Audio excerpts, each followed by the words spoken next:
Hello അസ്സലാമു അലൈക്കും welcome back. ഇന്നത്തെ വീഡിയോ എല്ലാവർക്കും വളരെ യൂസ്ഫുൾ ആയിട്ടുള്ളൊരു വീഡിയോ ആണ് കേട്ടോ. നമ്മൾ സാധാരണ വീട്ടിലുണ്ടാക്കുന്ന അരിപ്പത്തിരി, പുട്ട്, ഒറോട്ടി, പിന്നെ ഇടിയപ്പം ഇതൊക്കെ ഉണ്ടാക്കാൻ വേണ്ടിയിട്ടുള്ള അരി എങ്ങനെയാണെന്ന് പൊടിക്കേണ്ടത്, ഏതൊക്കെ അരിയാണ് നമ്മൾ എടുക്കേണ്ടത്, എത്ര എടുക്കണം, അങ്ങനെയുള്ള എല്ലാ ഡീറ്റെയിൽസും ഇൻക്ലൂഡ് ചെയ്യുന്ന ഒരു വീഡിയോ ആണ് കേട്ടോ. അപ്പോൾ വീഡിയോ ഫുള്ള് സ്കിപ്പ് ചെയ്യാണ്ട് കാണാം. ഇത് എത്ര മാസം വേണമെങ്കിലും ഒരു കേടും കൂടാതെ തന്നെ നമുക്ക് പത്തിരി ഉണ്ടാക്കാൻ പറ്റും. ഇത് നമ്മൾ വർഷങ്ങളായിട്ട് ചെയ്യുന്നു വരുന്നതാണ്. അപ്പോൾ ഇത് നിങ്ങൾ കറക്റ്റ് മനസ്സിലാണെങ്കിൽ ഇത് ഫുള്ള് സ്കിപ്പ് ചെയ്യാണ്ട് തന്നെ കാണണം. അപ്പോൾ നമുക്ക് വീഡിയോയിലേക്ക് കിടക്കാം. അപ്പോൾ ആദ്യം നമുക്ക് പൊടിക്കാനുള്ള അരിയെല്ലാം എടുത്തു വെക്കാം. അപ്പോൾ ഇതാ എല്ലാ അരിയും എടുത്തു വെച്ചിട്ടുണ്ട്. ഇത് എത്രയാണ് ഏതൊക്കെയാണെന്ന് പറയുന്നുണ്ട് കേട്ടോ. പിന്നെ നമുക്ക് കഴുകാൻ വേണ്ടിയിട്ടുള്ള പാത്രമെല്ലാം എടുത്തു വെക്കുന്നുണ്ട്. ഇതിന് മെയിനായിട്ട് ഇതുപോലെ കണ്ണില്ല പാത്രമില്ലേ, അതെടുത്തിട്ടുണ്ട് കേട്ടോ. അപ്പോൾ കുറച്ചധികം അരി ആയതുകൊണ്ട് കുറേ പാത്രം വേണം. ഇതെല്ലാം നമുക്ക് എടുത്തു വെക്കാം.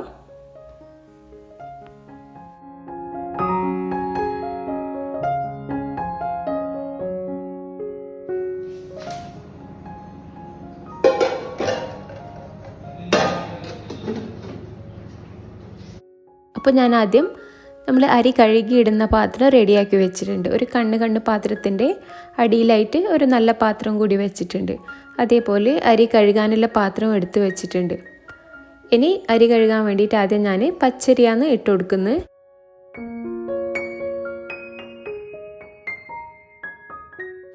പച്ചരിൻ്റെ മുകളിലായിട്ട് പുഴുങ്ങലരി ഇട്ട് കൊടുക്കുന്നുണ്ട്.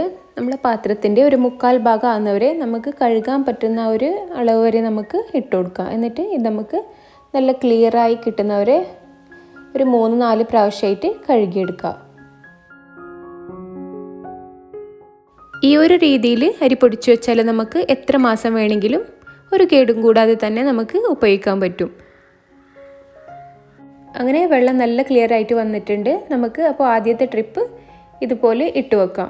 ഇതുപോലെ ഇട്ട് വെച്ചാൽ ബാക്കി വരുന്ന വെള്ളമെല്ലാം അടിയിലത്തെ പാത്രത്തിൽ പോയി നിൽക്കും. അപ്പോൾ നമ്മുടെ അരിയെല്ലാം നല്ല ഡ്രൈ ആയിട്ട് വരും. അപ്പോൾ ആദ്യത്തെ ട്രിപ്പ് കഴുകലെല്ലാം കഴിഞ്ഞു. ഇനി നമുക്ക് രണ്ടാമത്തെ ട്രിപ്പ് അതുപോലെ തന്നെ പച്ചരിയും പുഴുങ്ങലരിയും കൂടിയിട്ട് ഇട്ട് കൊടുത്തിട്ട് നല്ല പോലെ 3-4 വെള്ളം നല്ല ക്ലിയർ ആയി കിട്ടുന്നവരെ കഴുകിയെടുക്കാം. അപ്പോൾ ഈ അരി പൊടിക്കാൻ വേണ്ടിയിട്ട് നമുക്ക് 15 കിലോ പുഴുങ്ങലരിയും 4 കിലോ പച്ചരിയുമാണ് എടുക്കേണ്ടത്. ആദ്യം ഞാൻ 2 കിലോ പച്ചരിയും പകുതി പുഴുങ്ങലരിയും ഇട്ടിട്ട് കഴുകിയെടുത്തു.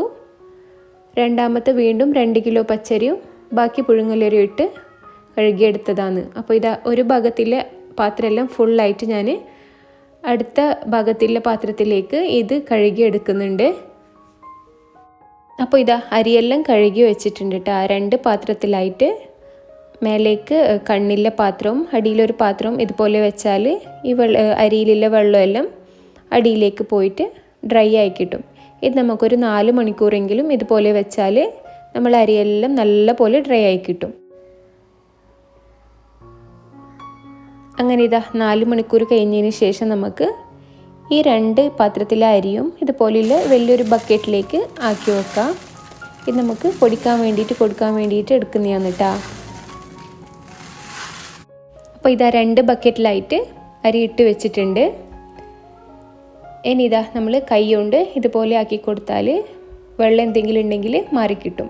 ഇത് നമുക്കിനി മില്ലിലേക്ക് പൊടിക്കാൻ വേണ്ടിയിട്ട് കൊടുക്കാം. അങ്ങനെ ഇതാ മില്ലിൽ പൊടിച്ച് കൊണ്ടുവന്നിട്ടുണ്ട്. ഇത് മില്ലിൽ നിന്ന് കൊണ്ടുവരുമ്പം നല്ല ചൂടുണ്ടാവും. അപ്പോൾ അതുപോലെ തന്നെ മൂടി വെക്കാൻ പാടില്ല. ഇത് നമ്മൾ തുറന്നിട്ടിട്ട് ഒരു കയ്യിൽ കൊണ്ട് ഒന്ന് ഇളക്കി കൊടുക്കണം. ഇളക്കി കൊടുത്തുകൊണ്ടെന്നാൽ അടിയിലുള്ള പൊടിയെല്ലാം ചൂടെല്ലാം മാറിക്കിട്ടും. ഒരു 2-3 മണിക്കൂർ ഇതുപോലെ ഓപ്പൺ ആയിട്ട് തന്നെ വെച്ചിട്ട് പിന്നീട് നമുക്കിത് മൂടി വെക്കാം.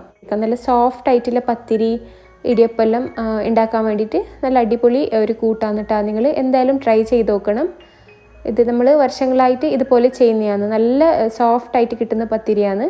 വർഷങ്ങളോളം ഈ പൊടി ഒന്നും ആവില്ല. നമ്മൾ എത്ര യൂസ് ചെയ്താലും ഒരു പ്രശ്നവുമില്ല ഇതുപോലെ തന്നെ പൊടിച്ചു വെച്ചാൽ.